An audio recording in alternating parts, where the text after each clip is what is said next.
each other, and the game begins. Nihal opens with 1 e4. Vidit responds with super solid knight f3, knight c6. Bishop goes to b5. The Rui Lopez and Berlin, the anti-Berlin, and bishop comes out to c5. Now Nihal has an option between taking here. He goes knight c3. Not the most common move. Generally, you want to keep your knight on d2, push the pawn to c3. That's how you play. But knight c3 is played quite a normal move. Castled by Vidit. And Nihal takes this opportunity to pin here with bishop to g5. h6 pushing it away. And now bishop h4. Now you see, when you play g5, there's knight g5 possible. So why don't we trade that with knight d4? Trading the knights here could be a very good idea. And if Vidit finds it, it could be very cool for him. Because knight d4, you can't really take knight e5. I have d6, very powerful move. And when you go back, I can pin you. So there are all these tricks, which is why Vidit is actually busy calculating his possibility here. And g5, of course, knight g5, you have to be slightly careful in this regard. And that's the reason why he's spending a lot of time, close to 40 seconds already. Wow, he's closing in on the 2-minute mark. But I can understand he's trying to make knight d4 work here. But when you're not aware of it, you are not sure. So he goes d6, which is the relatively safer option here. And now Nihal Sarin has to respond. What are his plans? Because now knight d4 becomes a serious threat. You could take the knight. Bishop takes c6. That is possible. And sometimes, as it happens in top level chess, the players kind of start mirroring each other. You know, one player takes time, the other player also decides to take time, and the entire flow of the game slows down. This is what is happening here. Nihal is taking his time, he's not moving. What is he intending to do? Well, he can play queen d2 with the idea of long castle. He goes, he does it. He plays queen d2. That's a good move. Also now g5 becomes even more unappetizing because the queen is looking on that square. It's a unusual position. You see, generally you don't have like these 4 knights standing here. Bishop comes out to e6. And Nihal now taking his time. Both the players are spending a lot of time in the opening trying to get to grips with what's happening. You can kind of long castle here, but then knight d4 followed by pushing the pawns on the queen side could be a problem. The other thing here that white could think of doing is knight to d5, putting the knight in the center of the board. But maybe the best option is to just chop off this knight on c6. Stop this knight d4 business from happening.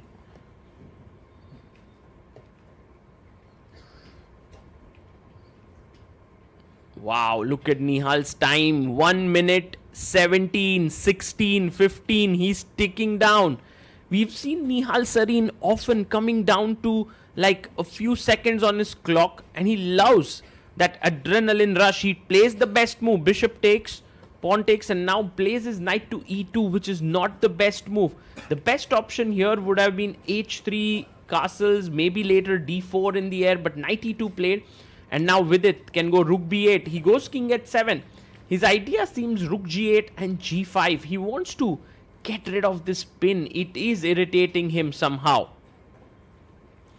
But he has now built a solid 40 seconds lead on the clock. And it's increasing every second that Nihal Sarin thinks.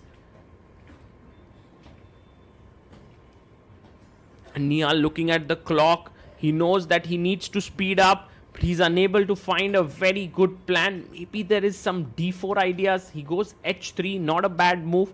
Maybe later g4, g5 is on his mind. He wants to open this up.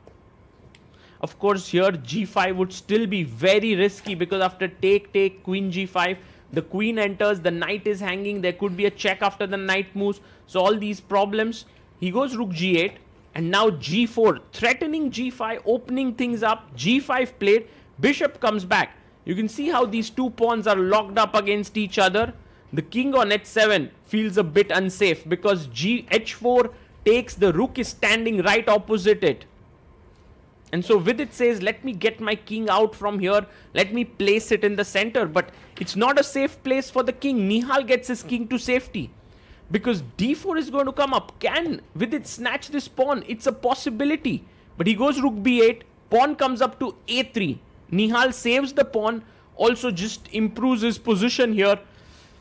And now Vidit's time is 52 seconds. He goes king f8. Trying to get his king out from the king side. Queen c3. Looking here, planning d4, placing the rook opposite the black queen. The queen comes up to e7. And now, maybe still d4. It just feels right. But there is this knight e4 business where you attack, then queen d3, and then white is doing really well. But it's so difficult. He goes rook h1, trying to protect the e4 pawn. Maybe then he will engineer the d4 move. But it's not so clear whether knight on e2 will move. And now Nihal has 20 seconds. Vidit has 30 seconds. We are on move 17. This is a bullet game. h5.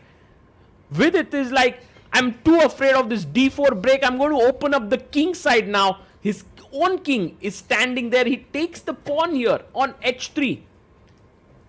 And now in the center, the break comes in. But this time, knight e4 is possible. And Vidit takes it. Knight takes e4. Attacking the queen. Attacking the bishop. At this point, white is slightly in trouble. Queen e3 now. ed4. Defending the knight seems to be right. Because right now your bishop is hanging. The knight is hanging. There are two options that you have. One is to take. One other is to take. He takes on g3. Knight g3. And the bishop drops back. Queen comes to c3. Attacking here. And the e-pawn. Well, you have to find this move, g4, which is not so easy to find. But he goes bishop g4, takes the pawn on e5. And now Vidit keeps it close, but Nihal opens it up so quickly. e6 played. This is hanging, but he takes on e6, which is a mistake. Knight e5, jumping in. Because if bishop d1, you have knight c6 fork. Attacking here, but Nihal doesn't find it. He goes knight d4, which is also good. He's attacking c6 and e6. Queen comes to f7. And now knight takes pawn. He goes f3. Bishop takes knight. Rook takes. Bishop takes on h5. Queen comes in with a check. King moves up. He takes the pawn on e6. And now Vidit comes back with his bishop. And there is setting up a discovered check. Queen blocks. Pawn pushes forward. He takes the pawn and now rook takes e6 is a tactic. Nihal finds it. Wow. Look at the expression of Nihal. Queen takes e6 and now rook e4. It's a check and blocks it. Nihal unhappy but suddenly finds a move. Bishop f7 and finds a fork. Just from thinking that he was going to lose. Takes here and Nihal Sarin wins the game. What a victory this is for Nihal Sarin. We are now watching this in slow motion. Vidit plays his queen to f6 and look at Nihal's expression. He thinks he has lost it, but immediately while he's sad, he finds the winning move, rook e7, and look at his eyes there. They have lit up. He gives a check, and the moment that Vidit moves his bishop back, he is there with the fork, knight jumps in, and that is so incredible. Unbelievable. At the end, it was pure bullet and Nihal shows why he's the speed monster. But there was that one moment which we just saw where Nihal thought it was all